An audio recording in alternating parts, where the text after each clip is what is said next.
Hello and welcome to NCBA's Cattleman to Cattleman. I'm Kevin Ochsner.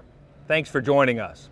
Across the country, cattle producers gather at coffee shops, sale barns, and sometimes the local watering hole to hash through tough issues, things that keep us up at night as we think about the work we have to do as beef cattle producers.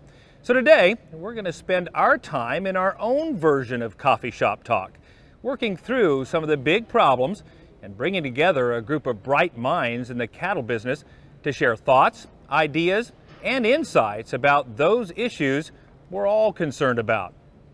Joining me now are people who live and breathe the cattle business every day and who are ready to share some personal insights and concerns about where we are and the challenges we face as a beef industry.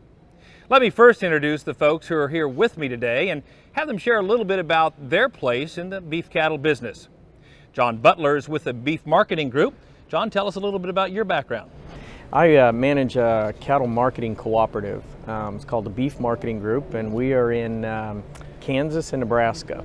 And we have 20 feed yards that we market the cattle for. And what we really focus on is trying to create added value through systems of consistency in terms of how we raise, how we feed the cattle, and our focus is on the consumer and on the end user. So we try to have the end in mind when we begin, and we play a role in that, trying to create added value for the cattle we get to feed. Very good. And with us also is Dawn Caldwell. She comes to us from Nebraska and also has farming operations in Kansas. Tell us a little bit about your background. Right. So I was raised on a farm or ranch where cattle were our primary income, and I didn't grow up to do anything different, I guess. So my husband and I have a cow-calf operation, and not huge, 150 cows, and we make a choice whether our cattle will go to someplace that John might manage in the end, or retain ownership at a feed yard, or do we sell at a local auction market. And we're very fortunate to have that choice come fall each year, but years like this, it starts getting to be a lot tougher choice. And we do that all together with our kids. We let them be our worker bees. Anxious to hear your insights. And speaking of auction markets, we have somebody with us that knows just a little bit about that. Clint Berry comes to us from Missouri, the Shelby State, and is a Superior Livestock Marketing Rep. Tell us about yourself, Clint. Thanks, Kevin. My wife, Jama, and I, and along with our family, run a cow-calf outfit in southern Missouri. And then in addition to that, as you mentioned, I work as a Superior Livestock Auction Rep, and I video cattle. Last year I delivered cattle out of 13 states spread across the country. Most of my customer base would be high quality cattle, similar to what John and his group will manage. Our goal is to take cattle with superior genetics and superior management and make sure that we've got value after the gate shuts and those cattle leave the ranch for the buyers. That's primarily who my customer base is and that we deal with. And finally, we have a face that is known across NCBA. He's the Vice President of NCBA right now, Kevin Kester, a cattleman from right here in California. Kevin, give us some perspective on your family operation. You bet, Kevin.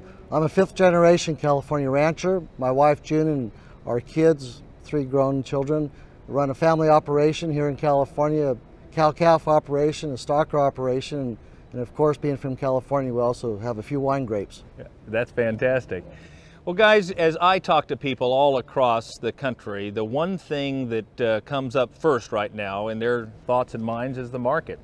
We went from almost euphoria last year at this time, some record high prices, to certainly not only lower prices, but incredible volatility. John, tell us what you think happened in the cattle market. We anticipated part of it, but maybe not quite this bumpy a ride. Is that fair? Yeah, I think that's fair, Kevin. If you look at 2014, many have said we sort of had a perfect storm. You know, we had lower cattle numbers. We had the poultry industry was fighting avian flu or some sort of a situation there that created a lower supply for them. Same with pork; they were going through a health issue, so we had less protein on the market. All of us did. So all of a sudden, you know, the supply-demand ratio kicked in, and we had the entire value chain in the beef segment, we all enjoyed a very profitable situation. As we came out of that, and as we go through 15 and now into 16, we're rebuilding our herd. So now there's more beef on the market. We've had challenges from an export standpoint. So now we've got more to consume.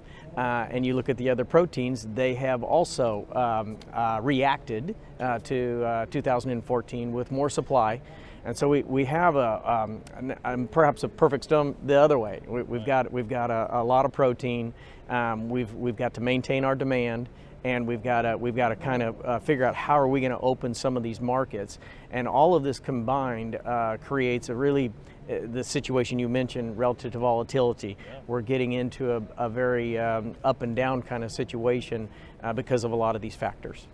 You know, during the NCBA convention, Randy Block shared a graph showing that I think 5 or 6 times since August, we've had weeks where the fat cattle market, the futures market, has bounced around more than $15 a hundred, $200 some dollars a head.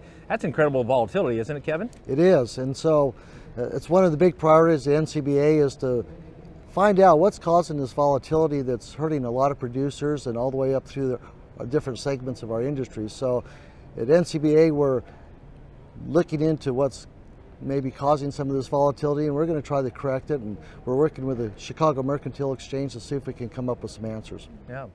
So if volatility is just part, and I guess I'm making the assumption, Clint, I mean, should we anticipate that we're going to see more volatility in the year ahead, or what's your sense from a marketing standpoint? I think certainly all producers should be prepared for that. Now, to the degree that we saw over the last few months, we're probably, hopefully, we're never going to see that kind of volatility again in our lifetime. Like you said, 6 times at $200 price swings in fed cattle. That's an amazing number. You know, the one thing I would say is I know it's been a challenge. I know my buyers that I sell to, I've seen closeouts on cattle where they're losing $400 a head, and the cattle have performed the way that they anticipated. But there's a lot of upside into what we're doing. Just like John said, you know, everything has responded market driven wise. You know, the market told us to expand the cow herd. The market told the poultry and the pork producers to expand their product as well. The good news is, if we can correct our export markets, if we can open up and be on a more level playing field to trade with our competitors, then we're going to have a chance to move more product. And one thing that we can never forget is this world continues to grow, and our product is the #1 protein out there, and we're going to continue to have increased demand for that. So while there's been, I'm not lessening the degree of volatility in the marketplace, we do have short memories. This is still the 3rd or 4th best market we'll ever see in my lifetime.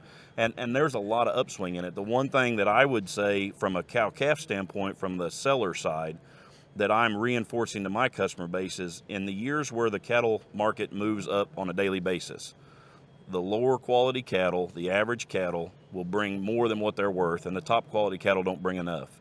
In the years where the market stabilizes and decreases, the more we do at the ranch to make sure that our buyer has a product that he can capture value with, the better off they're going to have to compete. And you'll see swings in cattle, I know throughout the year in Superior, where you're going to see swings in cattle where we may see $20 a hundredweight difference in the price of a calf because of management, genetics, and the things they're doing to make sure that when John buys them and they come to his feed yard, he makes money with them.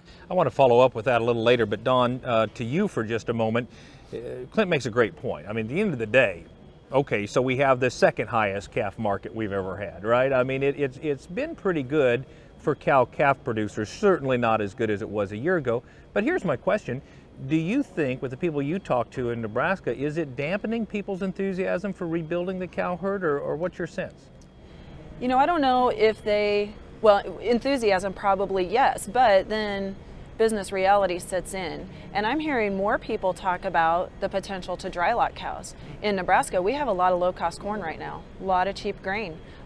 In fact, then what happens, it becomes really profitable to chop that corn, make it silage, don't put it in the bin, and use it to feed some females and walk that corn off of the farm instead of taking it to the elevator. So that, you know, we have a lot of grain in the country right now and a lot of carryover stock, and people are going to plant a lot of acres again. So that changes perspective of what some cow people might do. Those who don't have access to a dry lot situation for females, they're not shrinking their herds any just based on this year, I can guarantee that. And they're making a lot of consideration into all of the all of the stuff that we've all been working on now for 15, 20, 25 years, and that's how can I do a better job of intensive grazing? How can I do a better job of managing my genetics and having the high quality cattle and making sure the healthcare is right, just like Clint speaks of. We all learn at a young age. If we learn correctly, I believe, expand in the tough years, so you're ready and have the numbers in the good years. And I think a lot of people are thinking about that. This is a great discussion, and I appreciate your insights. We have a lot more ground to cover before we're through. Coming up, we'll talk about beef industry sustainability, and we'll examine consumer attitudes towards beef. Stay with us. Our panel of beef cattle producers will be back for more talk on some of the tough issues right after this.